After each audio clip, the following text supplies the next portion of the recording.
Tetap masih tidak berubah ya? Yang ini? Nah, sudah mulai bergerak, Pak. Gerak. Ya, sudah bisa. Oh, berarti yang tadi salah saya. Iya, Pak, silakan dilanjut. Ya, Bapak Ibu yang saya hormati, kali ini di sesi 7, sesi terakhir saya akan mencoba membawakan sebuah materi, dan maaf bukan menggurui, bukan apa ya, ini hanya berusaha, saya mencoba saja, itu yang berjudul menuju era perpustakaan atau digital library ya, atau dikatakan juga bisa perpustakaan elektronik ya. Nah, ini mungkin ada yang sudah kenal dengan adanya perpustakaan elektronik ini ya. Ya, dalam gambar juga ini sebetulnya sudah terlihat perusahaan elektronik ini buku ini sudah masuk kepada dalam gadget ya, dalam gadget masuk semua di sini. Jadi kita tinggal bisa mengakses. Oke, lanjutkan. Ya, mengapa perpustakaan kita ya terutama di sekolah-sekolah, mungkin hanya sekolah-sekolah tertentu yang ada pustakawannya gitu. Apalagi kalau di SD mah tidak seperti di SMP dan SMA, SMK ya, berbeda. Kalau di SD itu betul-betul mengandalkannya kepada ini ya, dari guru itu sendiri gitu ya, perpustakaan. Tapi alhamdulillah sekarang di sekolah di SD juga sudah banyak mendapatkan bantuan untuk perpustakaan, baik sarana non fisik dan fisiknya ya, bukunya segala macam. Oke, kenapa perpustakaan kita yang konvensional itu tidak berjalan ya? Nah, ini ada penyebabnya. Yang pertama, ini kurang dimanfaatkannya ya, dimanfaatkan, perpustakaan tersebut. Sebab apa? Ya, diantaranya koleksi buku itu kurang memadai. Ya mungkin sudah usang, sudah ketinggalan gitu, buku-buku yang sudah 5 tahun yang lalu atau apa gitu. Itu mesti diganti dengan yang baru ya. Nah, itu mungkin salah satunya perpustakaan jarang dimanfaatkan. Yang keduanya jumlah buku itu kurang. Ya, dikarenakan harga buku ini sekarang cukup mahal ya. Dulu saja kertas-kertas yang untuk ulangan itu, yang kertas buram aja itu udah berapa ya. Sekarang sudah hampir sama dengan kertas buramnya aja udah Rp100 itu kalau menggunakan kertas buram. Sedangkan untuk buku-buku ini kertas-kertas yang bagus ya. Ya emang penerbit-penerbit sekarang ada yang harganya distandarkan oleh kementerian ya, sekarang sudah berstandar di sana. Yang keduanya, yang ketiganya buku tidak update. Yang sudah saya tadi katakan bahwa bukunya itu tetap yang itu saja gitu. Datang di perpustakaan tetap yang itu. Jadi belum bisa ditambah atau diperbaharui lagi. Harusnya yang usang-usang itu harus diitukan lagi ya, didaur ulang. Terus yang selanjutnya kurangnya jumlah terbitan. Nah, mungkin penerbit ini untuk mencetak buku itu mungkin berkurang dikarenakan minat pembeli buku itu di Indonesia itu memang kurang sekali ya. Berbeda dengan yang di Thailand. Thailand itu sampai 16.000 sampai kepada 18.000 dalam 1 tahun. Kalau kita 6.000 sampai 8.000 kalau di Indonesia.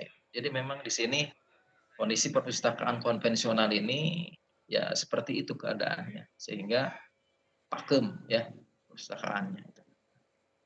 Kita lanjutkan. Ya. Apa sih sebetulnya pengertian perpustakaan elektronik ini? Ya, perpustakaan elektronik ini ada sebuah sistem ya, di mana sistem perpustakaan yang digunakan ya dalam menyampaikan untuk informasi atau sumber-sumber yang dimiliki oleh perpustakaan tersebut. Jadi sudah jelas di sini intinya menggunakan informasi sistem ya komputasi di sini.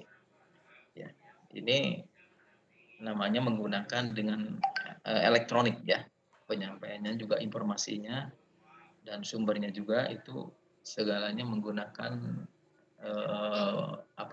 alat-alat yang modern sekarang. Tidak seperti konvensional. Ya, konvensional cukup ya memang ruangan harus ada segala macam. Oke, media pendukung perpustakaan elektronik itu ya jelas ini karena sistemnya harus dengan bisa diakses oleh segala arah gitu ya, dimanapun, kapanpun, ya makanya harus ada internet. Nah, yang kedua harus adanya telepon. Telepon di sini ya bergunanya untuk komunikasi segala macam ya ada di situ. Terus adanya alat-alat elektronik lain ya seperti adanya laptop, ya gadget yang lain itu seperti itu. Ya, ini pendukung-pendukung perpustakaan elektronik untuk internet. Kita lanjutkan. Elemen penting untuk perpustakaan diantaranya ini bisa atau mudah diakses oleh pengguna melalui jaringan komunikasi. Berarti ini datanya berada dalam satu file, satu tempat yang bisa diakses oleh segala yang mempunyai kepentingan kepada perpustakaan tersebut. Yang kedua, elemen penting dari perpustakaan itu adalah sumber daya manusia dan teknologinya. Nah, di sini mungkin pustakawannya harus didukung juga, ya, harus memiliki ya minimalnya IT-nya cukup, ya, bisa mumpuni itu untuk IT-nya. Dan juga teknologi ya di sini teknologi sudah jelas itu sangat dibutuhkan sekali. Yang ketiga, perpustakaan digital ini berisi koleksi digital. Ya, sudah jelas ya. Yang meliputi ada cantuman bibliografis atau daftar pustakanya ya. Dan ada indeksnya ya di samping dokumen teks lengkap, terus ada audionya juga, ada videonya juga, ada gambarnya juga. Berbeda dengan konvensional. Ya, konvensional itu sudah jelas harus ada tempat, ada bukunya, segala macam, mungkin ruangannya juga harus cukup. Ya. Contoh aja kita untuk membangun perpustakaan yang bukunya hampir ratusan ribu judul, ya ratusan ribu itu harus memerlukan antara 50 sampai 100 ya 100 meter persegi itu 50 sampai 100 meter persegi itu baru kita bisa membuat perpustakaan yang begitu besar dan biaya pun insya Allah membutuhkan biaya yang besar juga. Kita lanjutkan. Elemen berikutnya yaitu perusahaan digital diakses melalui jaringan, dapat melalui LAN, WAN, intranet maupun internet. LAN. Ya, di sini LAN itu berarti kita bisa berhubungan dengan komunikasi, maksudnya antar laptop juga ya. Ada LAN seperti itu, jadi bisa menggunakan tanpa internet LAN ini. Bisa juga menggunakan internet. Itu di dalam komputernya ada settingan tertentu ya untuk melalui LAN. Nah, di sini harus perpustakaan digital harus bisa seperti itu ya. Nah, terutama internet. Nah, internet harus ada. Kita lanjutkan. Perpustakaan digital memerlukan staf dan keahlian khusus. Nah, yang saya katakan harus ada keahlian yang tidak bisa diitukan ya. Keahlian itu harus ada.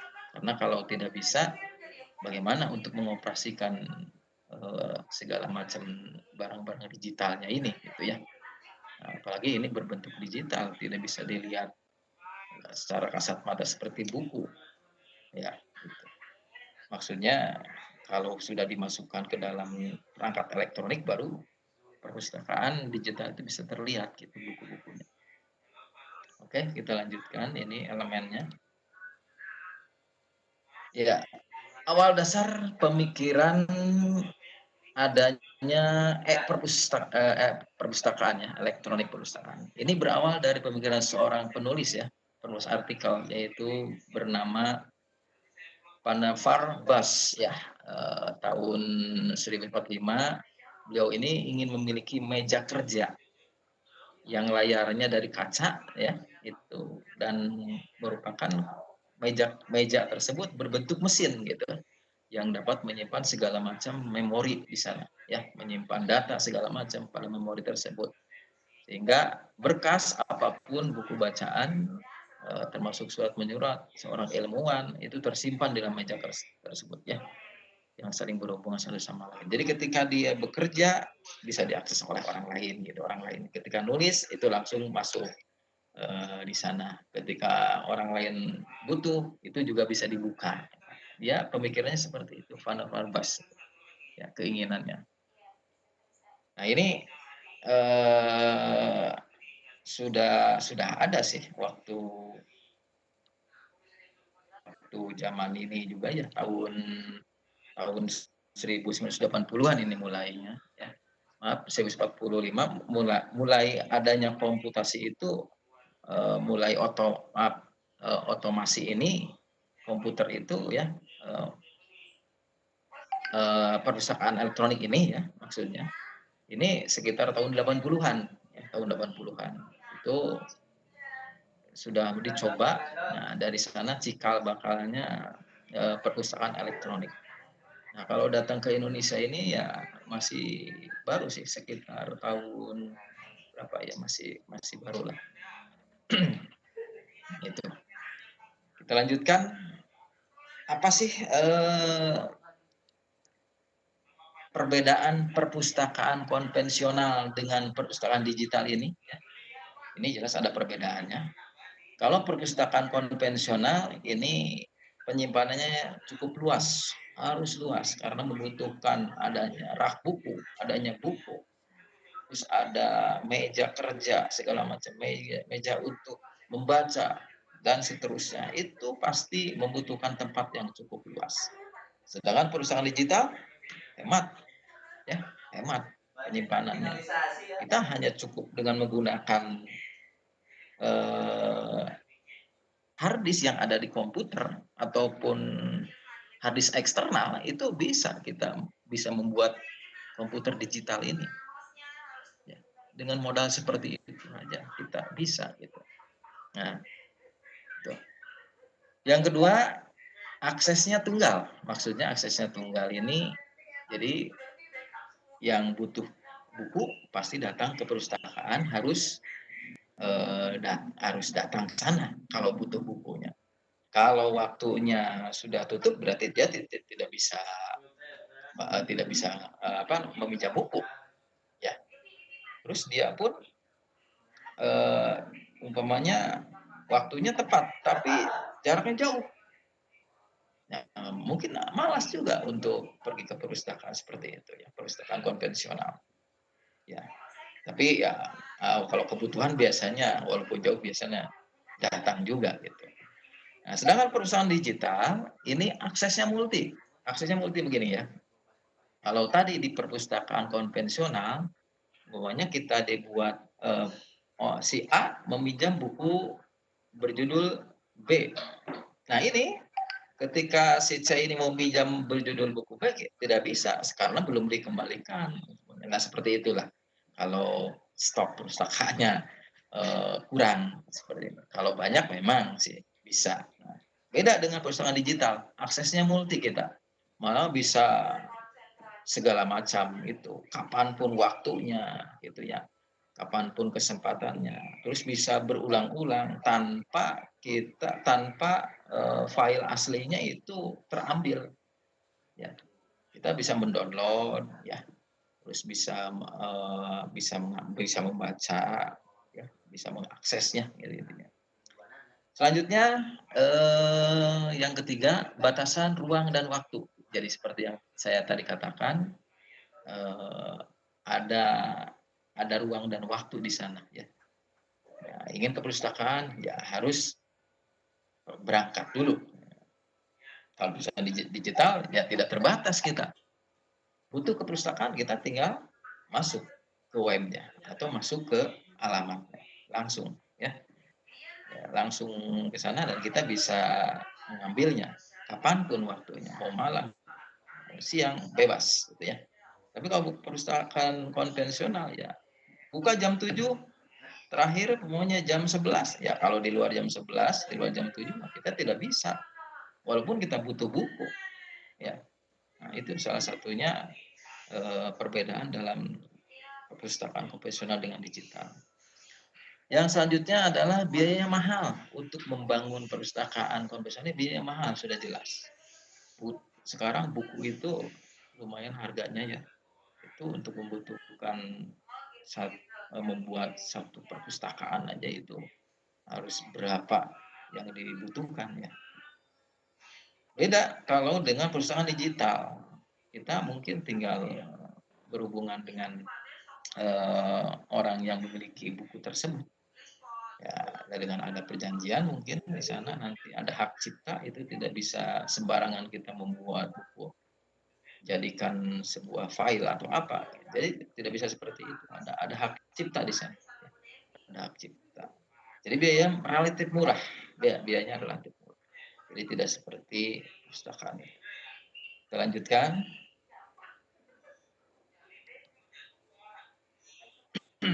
Faktor-faktor yang menunjang pengembangan perpustakaan. Ya. Di antaranya sekarang sudah tersedia teknologi komputasi, ya, komputer dan komunikasi. Ini seperti yang kita sering pergunakan, ya, dan sekarang juga sedang dipergunakan ini ya untuk apa namanya perpustakaan. Maaf.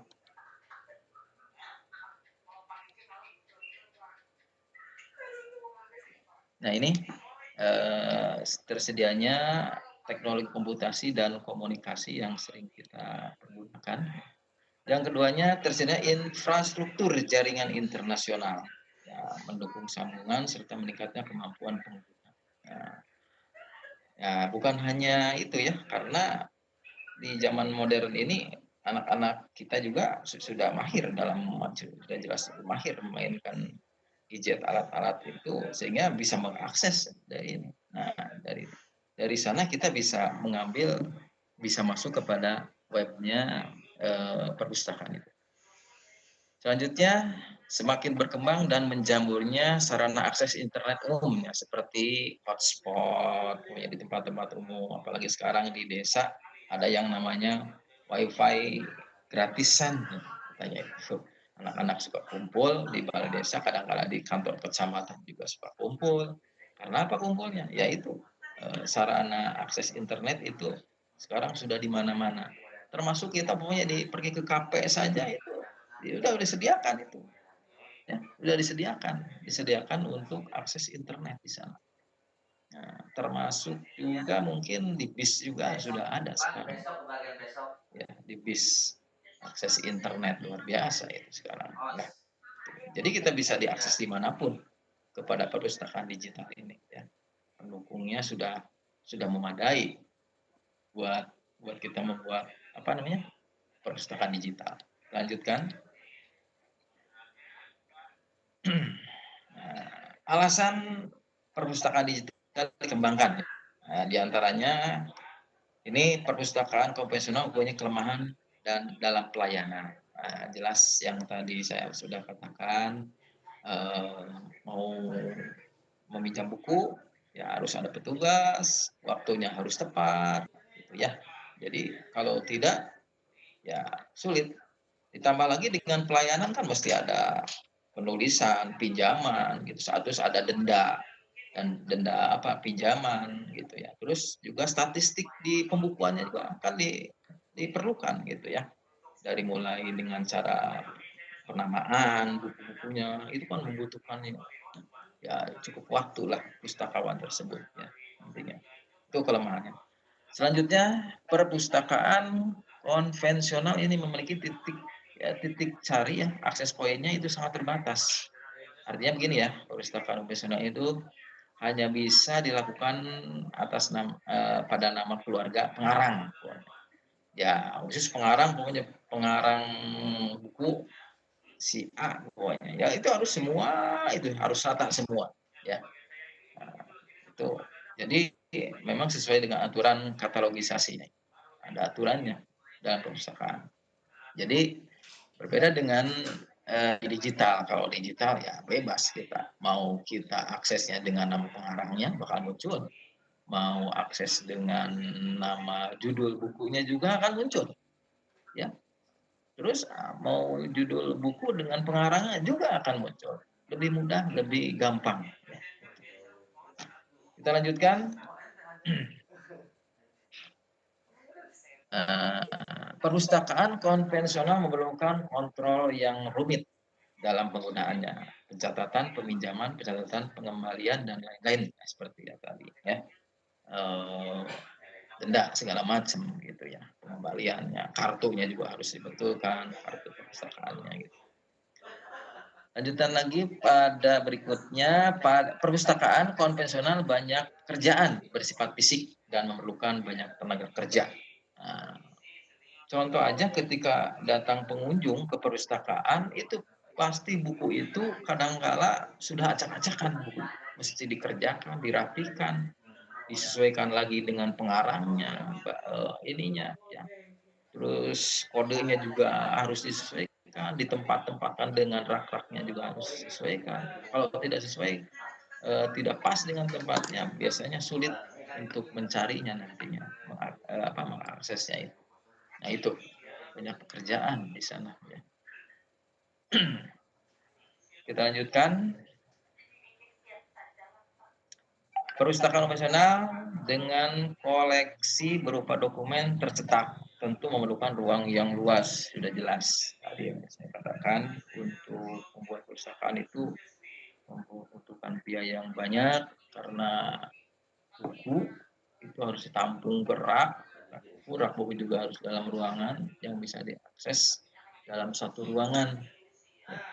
Ya, ruangan untuk 100.000 buku saja itu memerlukannya ya banyak ya biayanya. Ya beda dengan konvensional, beda dengan digital.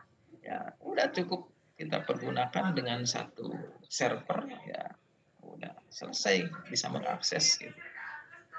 Ruangannya juga ya hanya sebatas kantor seperti itu bisa terjadi seperti itu ya. Oke, lanjutkan.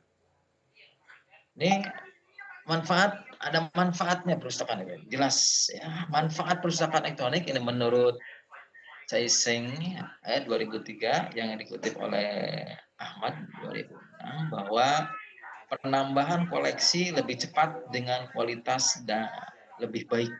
Ya, penambahan buku elektronik itu lebih cepat ya, lebih cepat. Jadi hanya kita sudah dibuat filenya dimasukkan langsung kepada server ya udah selesai. Beda dengan buku yang datang mesti ada stempel, mesti dipilah buku apanya. Banyak pekerjaannya ya. Terus manfaatnya juga dapat diakses sehingga informasi yang dibutuhkan itu didapat ya. Lebih cepat lagi. Ya. Kita lanjutkan. Segera dimiliki dan dimanfaatkan oleh pengguna. Nah, ini ya, yang ini biasanya ingin instan kita itu. Wah, perlu buku ini kita download. Nah, pokoknya butuh buku guru, kita tinggal download. Ya, tinggal download, kita masuk kepada perpustakaannya, tinggal di-download. Nah, beda dengan perpustakaan yang konvensional. Mesti datang. Nah, tidak bisa itu ya. Ya mungkin kalau dengan bisa diantar, saya pinjam buku, diantar ke sini dengan Gojek, nah, mungkin seperti itu ya, ada mungkin gitu, tapi bisa saja terjadi gitu. Tapi buat apa kalau sudah ada yang namanya perpustakaan elektronik? Gitu. Oke, kita lanjutkan. Lebih bebas dan dapat memotong mata rantai administrasi untuk peroleh informasi. Jadi lebih cepat lagi ya, terpotong. Gitu. Lanjutkan ya. Dapat diakses di mana saja, kapan saja waktunya, dimanapun, semaunya kita ya, keluangan waktu kita, oleh siapapun juga dapat diakses asal tahu webnya, tahu alamatnya, tinggal diakses saja tanpa terhalang oleh waktu dan ruang di sini. Selanjutnya, pengguna dapat mengakses bukan hanya dengan format cetak, tapi ada suaranya, ada gambarnya, ada videonya, jadi lengkap. Jadi ada sudah jelas cetaknya juga terlihat gitu ya. Terus apa namanya, gambar videonya juga ada. Ya, itu manfaatnya perpustakaan digital seperti itu. Kita lanjutkan. Pihak-pihak yang terlibat dalam perpustakaan digital ya, menurut Adit ini memperinci ada 4 pemain ya. Di antaranya ada pengguna digital, perpustakaan digital ya. Ya seperti kita guru-guru, anak-anak ya, itu saja dari instansi-instansi lain ya. Termasuk juga mungkin anggota-anggota militer juga itu ya butuh juga ya untuk perpustakaan lebih cepat, lebih gampang ini. Yang kedua perancang. Nah ini perancang perpustakaan digital ya harus ada, atau desainer ya, digital library designer, harus ada desainernya. Yang ketiga administrator sistem perpustakaan digital ya. Jadi digital library system administrator ya. Dan juga pengembang komponen-komponen berbentuk perpustakaan ya. Itu materi yang dapat saya sampaikan. Mohon maaf kekurangannya ya. Itu ini juga sambil bag-big-bag ya. Itu saja.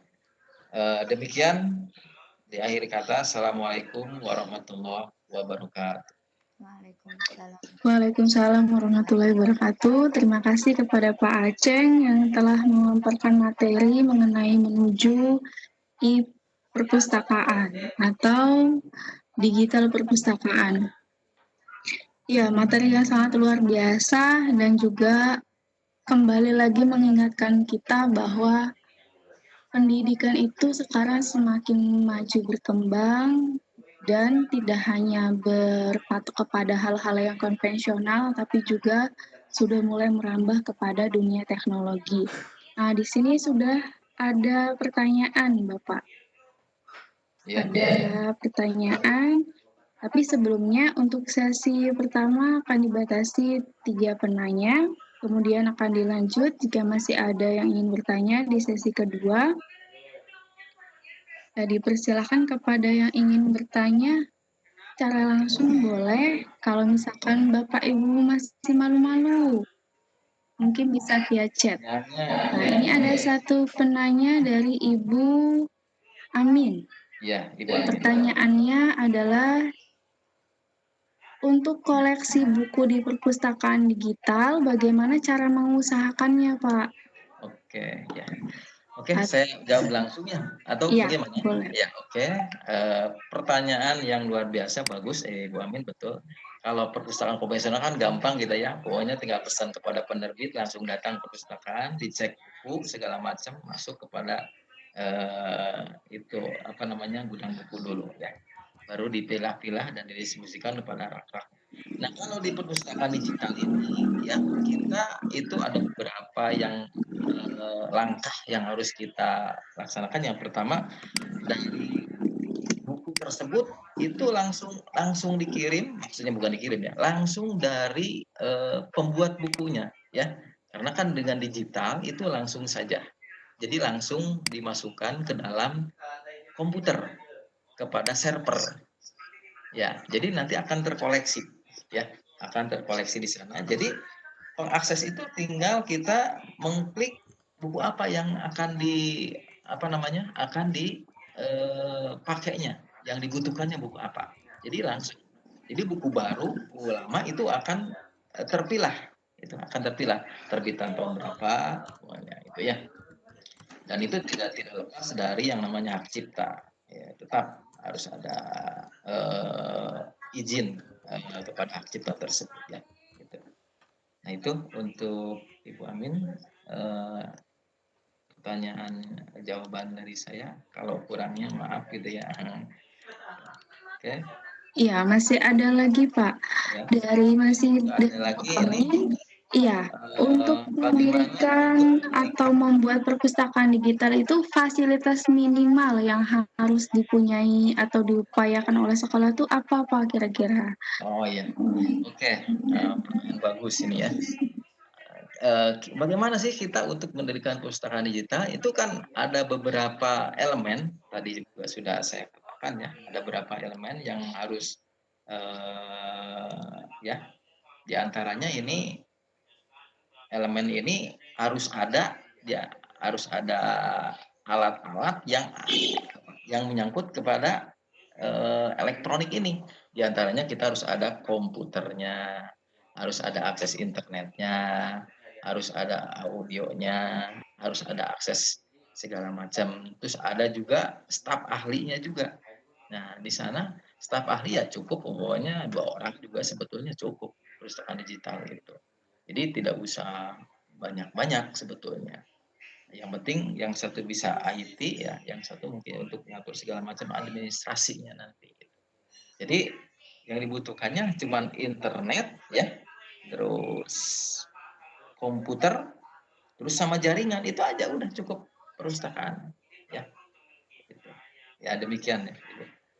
Iya, Pak. Terima kasih pada Pak Aceng yang sudah menjawab 2 pertanyaan dari Ibu Amin. Semoga Ibu Amin masih banyak pertanyaan yang lain supaya saling sharing juga. Mungkin ada yang Bapak Ibu tidak kepikiran, dari Bu Amin ternyata terpikirkan apa yang ingin ditanyakan.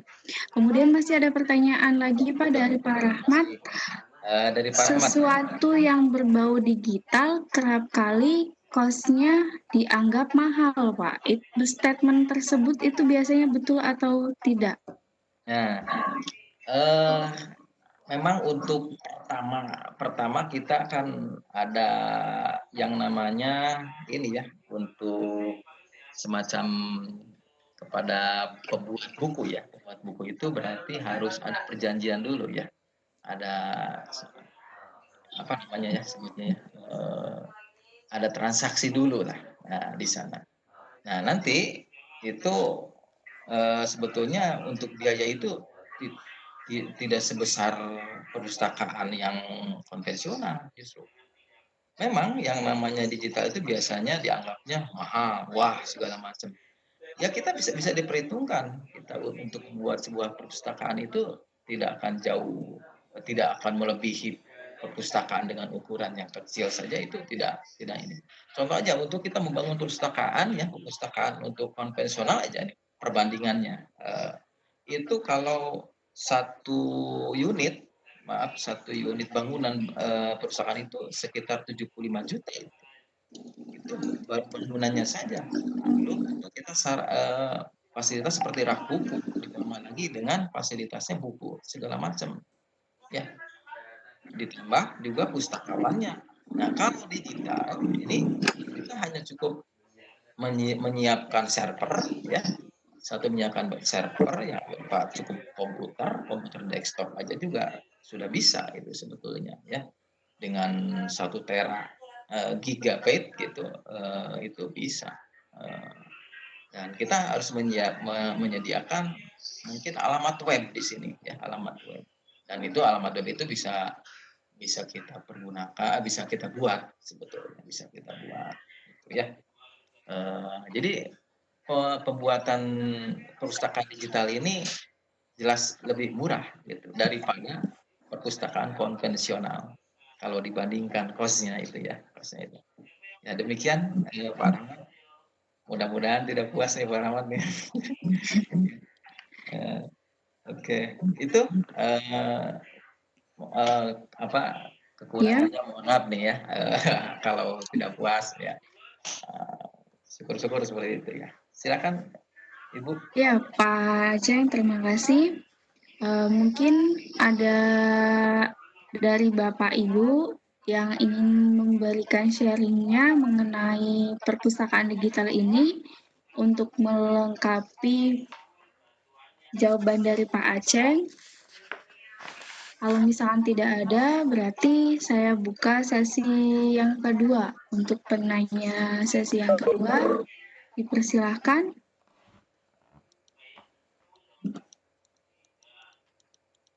Mungkin dari Bapak Ibu ada yang ingin bertanya kembali?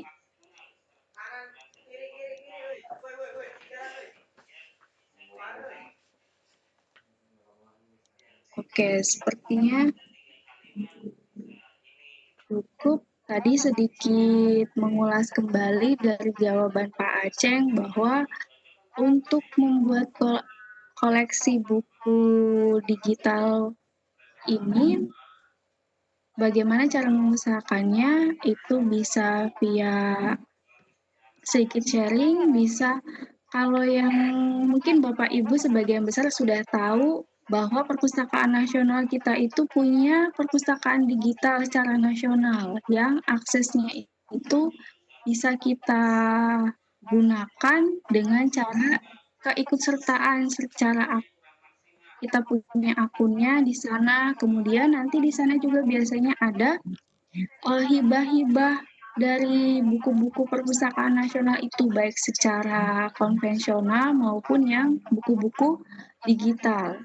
Kemudian tadi untuk biaya kos sendiri, benar kalau misalnya kata Pak Aceng bahwa biaya kos untuk perpustakaan digital sendiri lebih murah sebetulnya ketimbang dengan biaya perpustakaan yang konvensional karena di situ bersifat berkelanjutan dan membutuhkan perawatan yang ekstra. Sementara kalau perpustakaan digital kita cukup memberikan pembaharuan kepada servernya, mungkin ya kurang lebih seperti itu. Iya. Mungkin dari Bapak Ibu ada yang ingin sharing mengenai perpustakaan digital atau yang di sekolahnya sudah mulai ada perpustakaan digital? Silahkan, atau dari Pak Aceh ada yang mau ditambahkan kembali?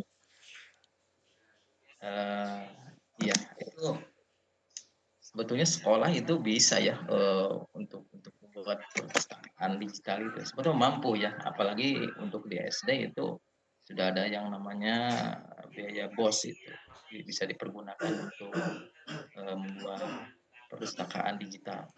Tapi mungkin diantaranya ada juga gitu perpustakaan yang di sekolah-sekolah masih dipergunakan gitu, bisa dipakai untuk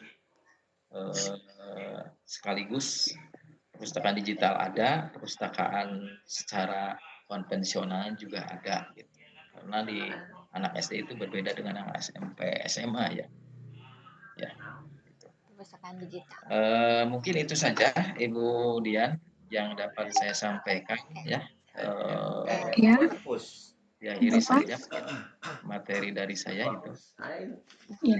Sebelumnya terima kasih banyak kepada Pak Aceh yang telah menyampaikan materi dari mulai sesi 6 sampai sesi 7 ini dengan tema-tema yang sangat luar biasa dan memang dibutuhkan oleh kita saat ini di era digital, kemudian memberikan kita mungkin ide baru. Oh iya, mungkin bisa kita terapkan di sekolah kita masing-masing atau akan kita usahakan untuk di sekolah masing-masing.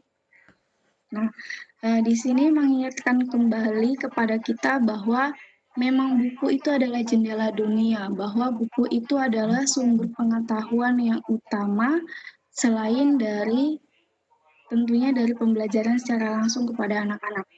Di sini ada sedikit closing statement dari presentasi pada malam ini bahwa buku adalah guru yang paling baik karena buku tidak pernah jemu menggurui kita. Ia dengan sabar membimbing dan melayani pembacanya, baik yang berkecepatan lambat maupun yang super cerdas. Jadi di sini mengingatkan kembali bahwa kepada kita buku itu memang sesuatu yang sangat penting yang perlu kita kenalkan kepada anak-anak. Kemudian dengan adanya teknologi saat ini kita juga bisa membuat atau mengenalkan kembali kepada anak-anak bahwa mereka bisa mengakses informasi mengenai buku dimanapun dan kapanpun, tidak berhalangan menuntut harus ada di tempat tertentu. Nah, mungkin itu saja yang bisa diberikan untuk closing statement malam ini. Kurang dan lebihnya mohon maaf. Wabillahi taufiq wal hidayah. Wassalamualaikum warahmatullahi wabarakatuh. Dikembalikan kepada Ibu Eli Muslihat selaku host. Ya, terima kasih Ibu Dian ya yang telah memandu acara ini. Alhamdulillahirabbil alamin, acara ini berjalan dengan lancar. Mudah-mudahan dari apa yang telah kita pelajari selama ikon ini bisa kita manfaatkan untuk selanjutnya kita terapkan di tempat kita bertugas. Sebelum ditutup acara ini, kepada Bapak Instruktur dimohon untuk arahannya sehingga kami bisa mendapatkan ilmu lebih luas lagi untuk koreksi apa yang telah kami lakukan saat ini. Dipersilahkan. Ya, terima kasih Bapak Ibu telah berpartisipasi dalam Bikon dari mulai hari Senin sampai sekarang.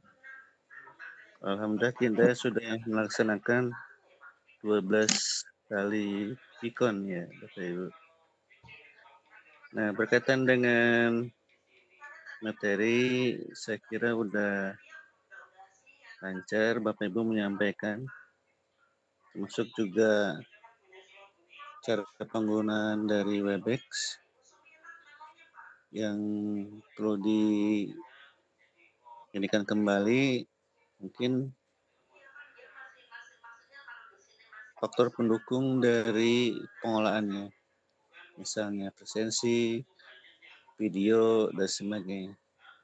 Itu perlu diolah kembali gitu. Berkaitan dengan proses pelaksanaan kompetisi ini, Bu Eli bisa dipindahkan dulu presenternya ke saya. Oh ya.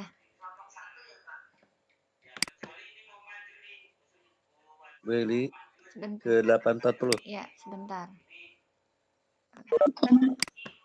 Ada di Pak Aceng, Pak. Ya. Mungkin Pak Aceng bisa oper Bisa supaya Pak Paris, tolong dulu. memindahkannya bisa memindahkan ya. bisa dari host atau dari presenter sama saja. Ada kesulitan Aceng sudah. Ya udah. Ya, sudah. Baik Bapak Ibu, supaya nanti gak kebingungan dalam proses Kan air menuju pengumpulan terakhir. tugas Ulasan. yang berkaitan dengan kalau dari sisi jumlah udah semua atau belum? Ini saya tanya dulu. Ibu Dian? Iya Bapak. Alhamdulillah sudah semua Pak. Host sudah 2 kali, moderator 2 kali, presenter juga 2 kali. Kalau peserta lupa Pak udah berapa kali. Nanti bulan ditulis sana di grupnya. Iya Pak. Kemudian Pak Aceng. Pak Aceng? Ya, Yes, halo. ya. Sudah berapa? Alhamdulillah udah presenter 2 kali, terus host 2 kali, itu juga moderator 2 kali. Udah lengkap. Ya.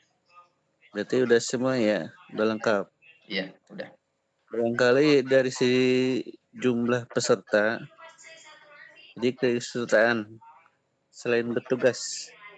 Jadi Pesertaan saya paling baru 3 kali itu. Ya, 3 kali itu. misalnya begini, Bapak Ibu dalam pelaksanaan PCT ini mungkin juga dilihat dari keikutsertaan sebagai peserta. Jadi di luar petugas. Jadi mungkin nanti ada juga ikon gabungan ke grup yang lain sebagai peserta. Jadi bisa menambah dari sisi partisipasi peserta. Di hari Kamis, kalau nggak salah masih ada yang melaksanakan pikon, jadi belum selesai. Kalau grup 5 kan berarti hari ini sisi 7 ada yang terakhir. Jadi udah selesai semua. Tahap berikutnya adalah diseminasi, kemudian bergabung dengan grup yang lain. Nah, saya sampaikan sekarang supaya nggak membingungkan, saya share dulu ya.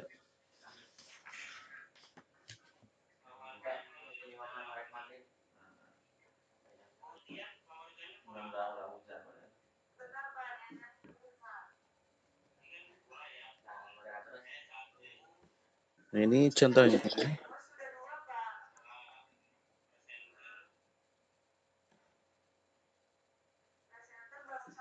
Ya. Bapak Ibu bikin folder di komputer masing-masing. Nah, ini kan player ya. Iya, Pak. Ini ada video, jadwal, nanti presensi dari masing-masing yang membuat presensi. Download seperti yang kemarin contohkan. Buatkan folder. Nah, ini kan foldernya PCT Jabar 5 grup 9. Kemudian bikin lagi folder sebagai host. Sebagai host. Kemudian sebagai moderator.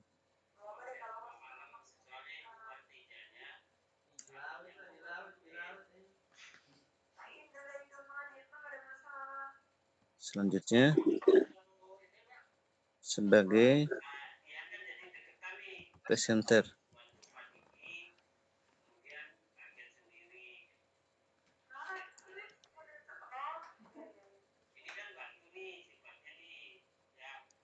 Satu lagi sebagai peserta.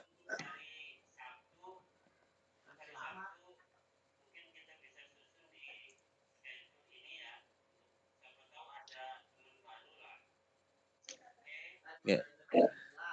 Nah, setelah kita kumpulkan playernya, video, presensi, misalkan gini, contoh misalnya Paceng sesi keberapa tampil sebagai Ke-6 dan ke-7. moderator? Moderator sesi kedua dengan sesi keempat tadi. Sesi kedua itu apa? Hari kedua, hari berarti hari Selasa. Terus dengan hari sekarang ke sesi keempat. Nih, ya. Berarti moderator. Nah, ini Selasa sesi 2. Dari simpan ke moderator. Kemudian Rabu sesi 4. Iya, Rabu sesi keempat. Nah, gitu. Kalau sebagai host? Hostnya di sesi ke-7, hari pertama, Senin ya. Dengan hari kedua, Selasa, sesi ke-1. Selasa sesi, ya. Nah, ini host. Tarik ke folder host. Sesi 1 ke host.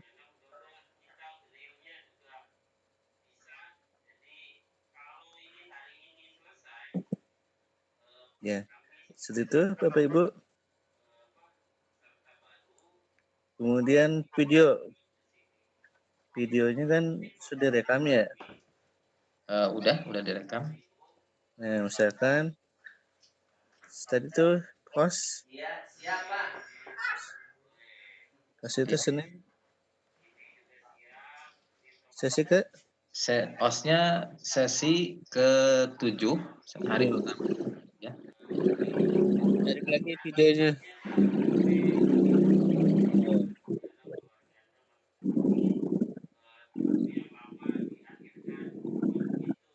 Nah, sekarang 3. Jadi playernya, kemudian Picon, satu lagi presensi. Oh iya. Ya. Begitu Bapak Ibu. Ya.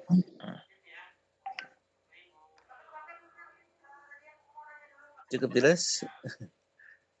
Dan nanti ketika pengumpulan tugas kan sudah terkondisikan ketika sebagai moderator, ketika sebagai host, dan ketika sebagai presenter. Tinggal presensinya ya, ada di Bapak Ibu. Silakan di-download dulu, nanti di-share aja ke grup. C1 jadikan PDF atau Excel, di-share ke grup. Sesi kedua di-share ke grup. Terus gitu sampai hari ini. Ada presensinya? Oke. Bapak Ibu, ada presensinya? Presensi, kalau yang saya, Pak Eki memang masih ketika downloadnya masih CSP, tapi mau dicoba dulu di-convert dulu ya ke Excel biasa ya. Iya. XLS itu. Di SLS atau PDF. Oh, PDF ya, oke. Ya. Karena di CSP itu ketika di-download itu jadi cuma satu sel semua gitu ya. Jadi mungkin gambarnya yang kurang tepat.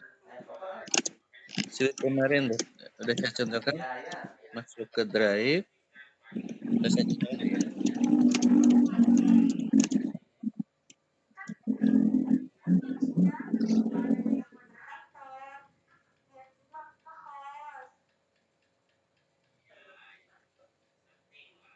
Drive.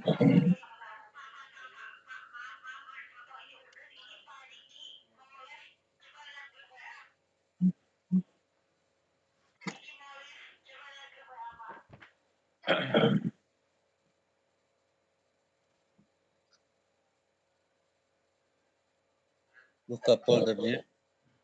Kalau misalkan disimpan di folder, kecuali kalau enggak. Ini. Dibuka dulu editornya. Buka bagian respon. Yang ini diklik. Akan munculkan Excel. Nah, setelah muncul ini pasti di sini muncul. Ini yang di-download. Begitu Bapak Ibu. Oh iya ya. Oke. Siap. Jadi Excel ini simpan di dalam folder yang tadi. Oh ya, di-share ke grup aja ya, Pak Eki. Ya, Di-share aja. Supaya saya tahu juga apakah downloadnya tepat atau enggak. Jadi saya lihat juga. Jadi semuanya ada 12 presensi. 12 presensi ya, siap. Ya. Mulai hari Senin. Nah, Bapak Ibu, berkaitan dengan kaitannya grup yang lain, nanti ada Picon gabungan. Atau Bapak Ibu bisa join meeting di grup yang lain. Karena kan secara tugas sebagai presenter, moderator, dan host sudah semua ya Bapak Ibu. Tinggal sekarang berpartisipasi sebagai peserta gitu. Siap. Besok jadwal ada ya, jadwal besok? Jam berapa? Nanti biasanya suka di-share di grup Iya. yang besar. Grup Oh, besar tuh. mhm.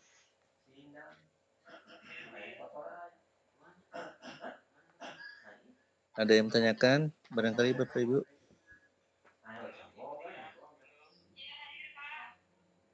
Cukup? Iki mau sekalian tanya. Ya, silakan. Kalau kemarin itu tidak salah lihat di grup besar, ibu siapa ya yang sempat posting bahwa untuk di YouTube ada nama khusus untuk penguploadan video tugas PCT ini, itu bagaimana ya Pak maksudnya? Oh iya. Kan Bapak Ibu itu merekam video. Nah, merekam video ini mungkin secara ukuran filenya sangat besar. Bisa jadi sampai 100 mega atau puluhan mega atau ratusan. Tidak langsung dikirim ke kantong tugas videonya, tapi melalui YouTube. YouTube-nya berarti Bapak Ibu harus punya channel di YouTube. Bapak Ibu kan punya Gmail ya. Iya Pak, punya. Kalau punya, tinggal ketikkan youtube.com.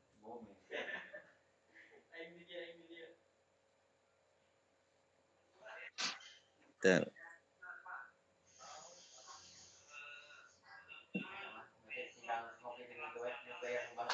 saya share lagi.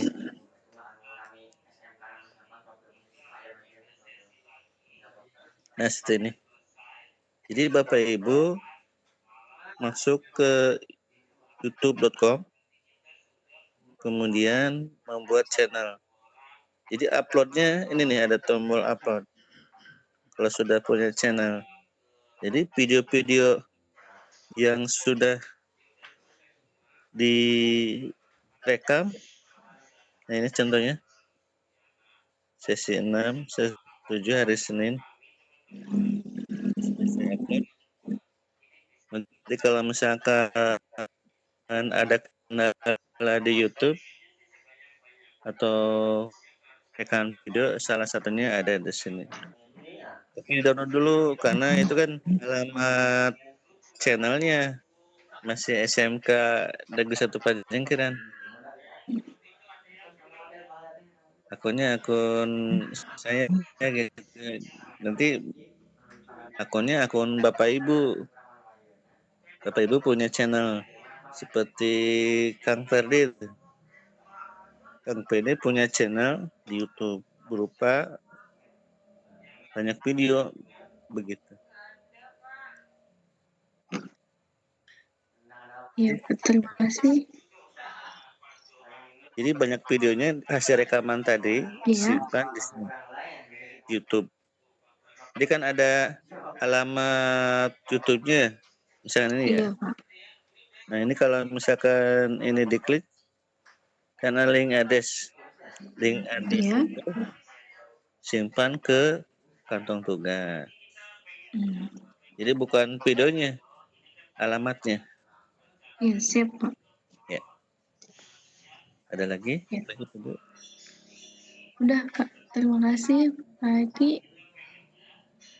Dan barangkali dari saya terima kasih atas potensi Bapak Ibu selama ICT batch 6 ini. Mungkin banyak saya seru-seru. Kemudian Bapak Ibu juga melaksanakan tugas secara lengkap. Bapak Ibu juga sudah hebat dalam mengolahnya. Terima kasih. Mungkin ada sesi penutup ya untuk Pikon di grup 5. Tinggal Bapak Ibu mengumpulkan bukti-bukti fisik lah istilahnya untuk disimpan ke kantong tugas. Kalau ada yang menanyakan ya bisa tanya-tanya di grup aja atau nanti saya tanyakan lagi ke instruktur yang lain apakah ada pikon lanjutan dan bagaimana bentuknya. Kemudian Bapak Ibu yang perlu disiapkan ke depannya adalah diseminasi dengan di luar peserta PCT. Sudah tahu barangkali ya ketentuan ininya untuk diseminasi? Belum, Pak. Anda lihat di grupnya sudah saya sampaikan sedikit. Atau nanti kalau ada informasi tambahan juga disampaikan di grup. Kalau nggak salah di luar peserta, Bapak Ibu juga mengadakan pikon. Ketika penyelenggaraan pikonnya di screenshot atau dipoto, kemudian dibentuk flase 5 foto ya, Bapak Ibu. Pak Eki, Ya. Punten. Materi untuk diseminasi itu materinya tentang apa, Pak Eki? Ya, yang sekiranya Ibu bisa menyampaikan. Boleh yang kita sekolah juga. Ya, seperti Bukan yang materi sekarang aja. gimana, Pak Eki? Seperti yang sekarang aja. Yang Bapak Ibu dapat sampaikan, itulah yang jadi materi. Jadi materi tentang VCT ini disampaikan ulang ke mereka agar mereka mungkin nanti kalau ada lanjutan batch 7 mereka pada ikut gitu mungkin ya. Bisa atau materi sekolah, diskusi misalkan. Oh iya. Atau materinya Bu Dian kemarin tuh bagus tuh Bu Dian di-share kah? Materi apa tuh simpatik tuh Bu, mungkin itu ya informasi itu juga bagus tuh Pak. Ya, bisa ya. itu. Itu pelatihan daring kan? Iya, pelatihan daring Pak. Saya udah sampai Minta itunya ya? Barangkali. saya juga ikut. Level 1 daring, sekian minggu, naik level. Iya, Pak. Iya, Bu Dian. Iya, Pak Eki betul. Level 1 minggu lebih, nanti naik ke level berikutnya. Ibu Dian sudah level berapa? Baru mau coba ini, Pak. Karena yang pas tahun-tahun lalu gagal terus, cuma bertahan berapa hari. Saya tuh masuk level 2. Wah, Kemudian mantap. dipilih 30 orang. Iya. Ya, kebetulan nggak masuk. Iya. Ikut lagi, Pak. Tahun ini masih ada level 2. Di sana tuh ketentuannya yang belum memiliki sertifikat. Iya, belum memiliki sertifikat. Kalau saya sudah punya, jadi paling ke level 3-nya. Iya, lanjut aja, Pak. Nggak apa-apa. Karena kalau sampai tahap ke level 4, kan Bapak nanti bisa ikut ke Duta Rumah Belajar. Itu mah tingkat nasional. Kan nanti Bapak bisa sharing nanti ke kita di grup, biar silaturahminya juga selesai visit ini masih terjaga, masih bisa sharing ilmu gitu. Saya sendiri juga ngerasa ikut ini luar biasanya apa? Mencontek banyak hal positif dari Bapak Ibu yang semangatnya tidak pernah luntur, khususnya di dunia pendidikan gitu. Jadi tuh merasa, oh iya, Bapak Ibu saja yang sudah bertahun-tahun mengabdi, nggak banyak mengeluh gitu kan. Ya. Untuk diseminasi berarti Ibu siapkan playernya, rekamannya, absensinya, ya seperti yang sekarang. Siapa? Ya. Pak Eki. Ya. Diseminasi hanya 1 kali, tapi melibatkan minimal 3 orang itu kan ya Pak ya? Berarti sama sekali kan Iya, nanti saya tanyakan lagi. orang gitu. Eh, Ya, pesertanya 3 orang.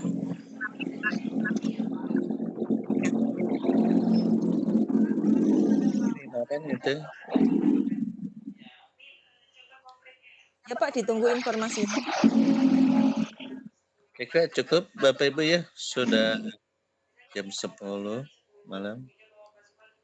Itu saja tambahan dari saya. Terima kasih atas semuanya, partisipasinya dan keikutsertaan di Positina ini. Bapak Ibu, jika ada kurang lebihnya dalam penyampaian dan sebagainya,